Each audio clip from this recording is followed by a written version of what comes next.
करहल के चुनावी समर में पूर्व मुख्यमंत्री अखिलेश यादव ने कहा था कि हमारे विरोधी प्रत्याशी की जमानत भी जब्त हो जाएगी।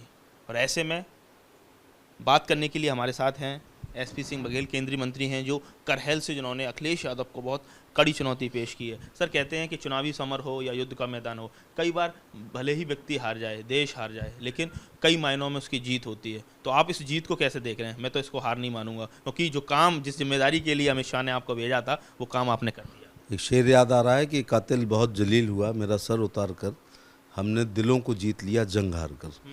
तो वहाँ की जनता की सहानुभूति है पूरी, और इतना वोट आज तक के इतिहास में भारतीय जनता पार्टी को 17 एमएलए और 17 एमपी के चुनाव में कभी नहीं मिला है। नंबर 2 बात यह है कि जो उन्होंने कहा था, आपने शुरुआत की कि जमानत जब्त हो जाएगी मेरी, तो जिम्मेदार लोगों को बहुत राजनीतिक लफाजी नहीं करनी चाहिए। छोटा कार्यकर्ता कुछ भी बोल दे, उसको समझ नहीं होती है। तो कई बार उनको थूक के चाटना पड़ा करहल के 17 दिन के चुनाव में। एक उन्होंने कहा था नॉमिनेशन वाले दिन कि वो आएंगे नहीं, तो 2 बार आना पड़ा, मैंने 2 बार थूक के चाटा है। फिर कहा था घर पे कोई प्रचार नहीं करेगा, तो पूज्य पिताजी को लाना पड़ा, वृद्ध एवं बीमार को, और पूरे ख़ानदान के लोग 17 दिन वहीं रहे। चूँकि टिकट हमारी हो गई, तब तक पोलिंग फर्स्ट राउंड की नहीं थी, तो तीनों राउंड में उनके घर के रामगोपाल जी, शिवपाल जी, धर्मेंद्र जी, अक्षय, तेज प्रताप जी और डिम्पल यादव कहीं नहीं गए। अब मैं आज सोच रहा हूँ कि अगर ये 6 लोग केवल 4 विधानसभाएं रोज करते हेलीकॉप्टर से या कार से, तो 24 विधानसभाएं 10 दिन में 240 तो थी ही नहीं सीटें। 3 राउंड तक केवल 160 सीटें थी, या 170 रही होंगी। तो इसका मतलब है कि, और 17 दिन मैंने घेरा है, तो ये लोग 3 बार एक विधानसभा पे जा सकते थे, कोई ना कोई। आप कह भी रहे थे कि आपने खूंटे से बांध दिया सैफई परिवार को, तो यही बीजेपी की रणनीति की पूरी एनर्जी एक सीट पर केंद्रित हो जाए, बाकी तरफ ध्यान ना लगा पाए, तो वो नतीजों में सर रिफ्लेक्ट हुई। आज सुबह से मैं रिजल्ट देख रहा हूँ, तो चाहे सपा के हों या भाजपा के हों, बहुत से लोग 1000 से कम वोटों से हार जीत हुई है। यहाँ पर सैफी परिवार का कोई भी व्यक्ति चला जाता, तो ये 3-4 हज़ार की हार वालों को कन्वर्ट कर देता शुरू के 3 राउंड में। 3 के राउंड के बाद चौथे राउंड में मैं ये बहाना नहीं ढूंढूंगा, क्योंकि उसके बाद ये खूंटे से खुले। और जो जंग वाला बयान है, वो चौथे राउंड में सिराथू में डिम्पल यादव ने दिया, और मेरे को मिली वो चाइल में। उसके बाद धर्मेंद्र रानीगंज में मिले। अब देखिए, रानीगंज वाली सीट समाजवादी पार्टी जो थोड़े वोट से 1000 से जीती है, तो उसके हेलीकॉप्टर उतरने से 1000 का फ़र्क पड़ा होगा। अगर वो भी थर्ड राउंड में होती तो वो भी सेफ हो जाती। तो ये तो इतिहास गवाह है कि पूरा खानदान। और एक नई बात हुई है, अब तो खैर चुनाव हो गया, रिजल्ट आ गए, कि उनके घर में एक भाई हैं, मुलायम सिंह के सगे भाई, जो कभी प्रचार नहीं करते हैं, श्री अभय राम यादव, धर्मेंद्र यादव के पिताजी। इस बार वो एक ही लाइन कहते थे कि देखो, मैं इतने साल से आप लोगों की सेवा कर रहा हूँ, लेकिन मैंने कभी वोट नहीं मांगा। इस राजनीतिक स्वच्छता को आप पालन किया, इस बार मैं मांग रहा हूँ, मेरी बौनी खराब मत कर देना, माने मुझे वोट डालना। तो भारतीय जनता पार्टी में है, नेशन फर्स्ट है, नेशन का एक बड़ा हिस्सा उत्तर प्रदेश है, वो उसको हमने सुरक्षित किया। हिसाब से, क्योंकि सर आप एक लीडर हैं, पॉलिटिकल एनालिस्ट हैं, सोशल थिंकर हैं, और बहुत ही अच्छे साइकोलॉजिस्ट भी हैं। आपके हिसाब से क्या लगा? लोग कह रहे हैं कि राशन गेम चेंजर रहा, कोई कहता है सुशासन, यानी लॉ एंड ऑर्डर ने कहीं ना कहीं सारी जातियों को गोलबंद कर दिया कि अगर ये अमुक पार्टी आएगी तो कल को लॉ एंड ऑर्डर की सिचुएशन खराब होगी। आप किस तरह से इसको देखते हैं? कोई 2 कारणों से कभी सरकार नहीं बनती है, वरना उन 2 चीज़ों को पे सरकार ध्यान दे ले। केंद्र सरकार की 50 से ज़्यादा लोक कल्याणकारी योजनाएं हैं। जैसे किसी ने इस बार भाषण में ये नहीं कहा कि नल के द्वारा जल मिलेगा। और जब मैं जनता से मिलता हूँ, खासतौर से अपने इलाके में, जब जलेसर का एमपी था, तो 2 चीज़ों के लिए लोग ज़रूर आते हैं, एक नल के लिए, एक नली के लिए, लाइसेंस के लिए।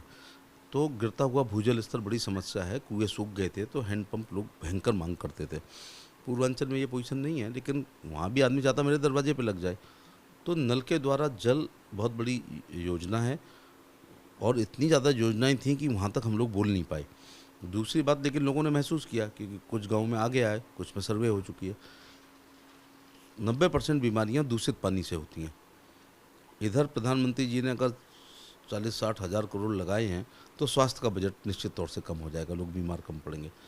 अभी ज़मीन का अंडरग्राउंड पानी पीते हैं, वो कुदरत ने जो भी दिया है, पता नहीं उसमें आर्सेनिक कितना है, फ्लोराइड कितना है, आदि आदि, लेकिन वो ट्रीटेड वाटर होगा ओवरहेड टैंक से। इसका भी फर्क पड़ा, जिसको अभी किसी ने समीक्षा में नहीं कहा है। क्योंकि अगर हम आधा किलोमीटर दूर पानी लेने जाते हैं तो प्रॉब्लम होती है। दूसरा, बहुत ही कड़वा पानी।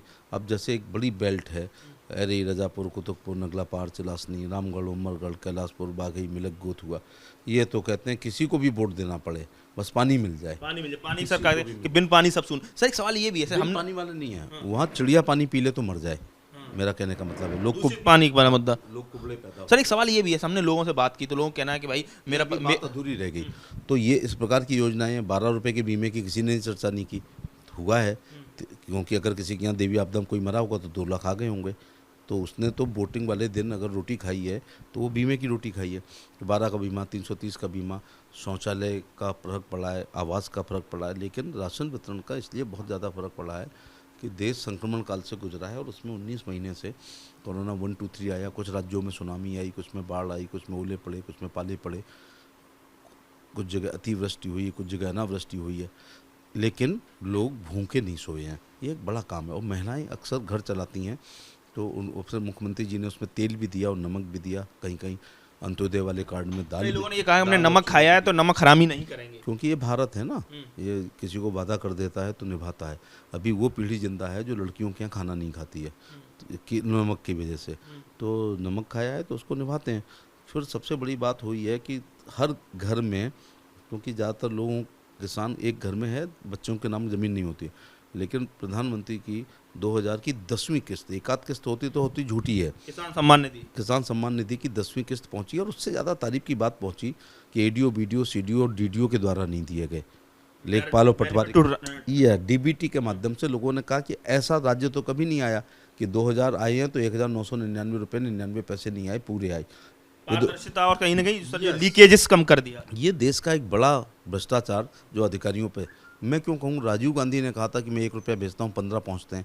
अब 85 पैसे की चोरी हम लोगों ने रोकी है प्रधानमंत्री जी ने, कि पूरे 2000 का मतलब 2000 पहुँचना, विधवा पेंशन 1000 की मतलब 1000 पहुँचनी है, आवास की किस्त जितनी है 3 बार में उतनी पहुँचनी है, शौचालय की किस्त जितनी है उतनी पहुँचनी है। इन चीज़ों का बहुत बड़ा फर्क पड़ा। और सबसे बड़ी बात है लॉ एंड ऑर्डर का फर्क पड़ा, इसमें कोई अखिलेश यादव का बयान आ चुका है इस पूरे उनकी पराजय के बाद। उन्होंने कहा कि हमारी सीटें 2.5 गुना तक बढ़ी हैं, 1.5% वोट शेयर बढ़ा है, जनहित में संघर्ष जारी रहेगा और बीजेपी का लगातार जो ग्राफ में गिरावट है वो हमारे प्रयासों की वजह से। इसको कैसे आप देखते हैं? इसको मैं ऐसे देखता हूँ, सुबह से मैं बहुत पढ़ रहा हूँ, सारी सीटों को देख रहा हूँ। मैं जहाँ जहाँ गया 122 जगह उनको भी देख रहा हूँ कि क्या इम्पैक्ट पड़ा। 90% वो सीटें जीती हैं जहाँ हम लोग गए, तो उसका ये फ़र्क पड़ा कि लास्ट में फिनिशिंग टच वाले वोट हमारे पास भी रहते हैं, जो 5000 से 5000 से नीचे से जीते हैं, उनको जिताने में सहयोग रहा। दूसरा, मैं ये कह रहा था कि हाँ, इसमें कोई दो राय नहीं, इस बात को स्वीकार करना पड़ेगा। तो आंकड़े हैं कि 48 MLA से वो 124 तक आए हैं, ये बात सच है, लेकिन गठबंधन भी उन्होंने की है।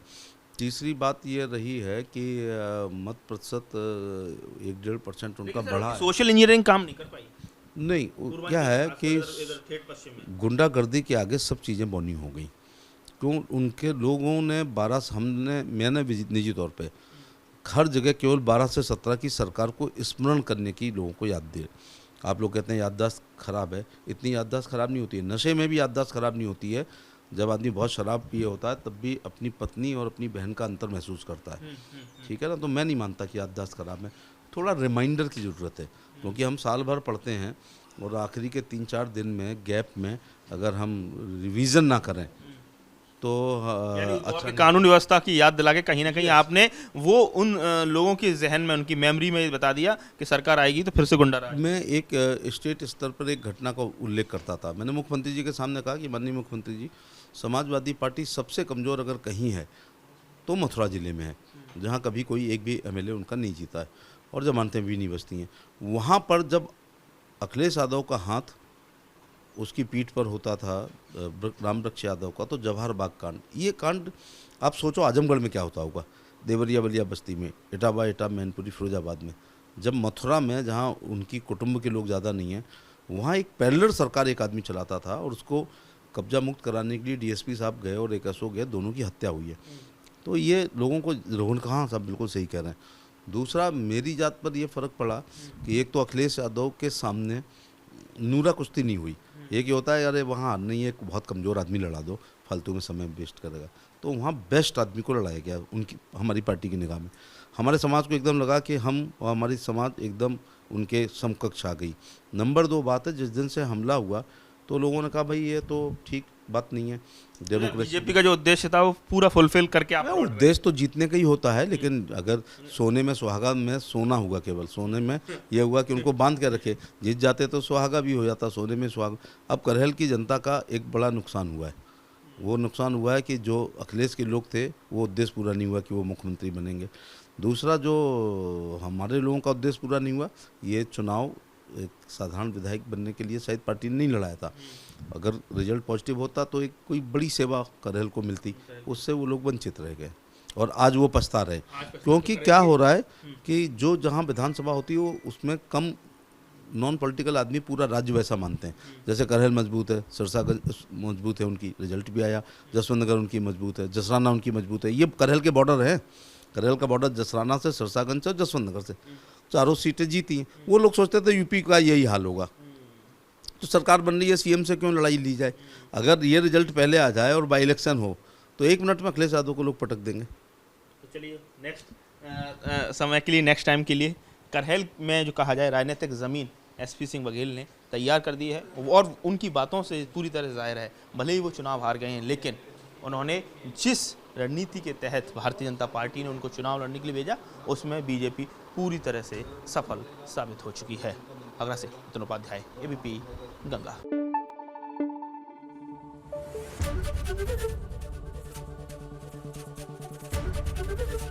एबीपी गंगा, खबर आपकी, जुबान आपकी।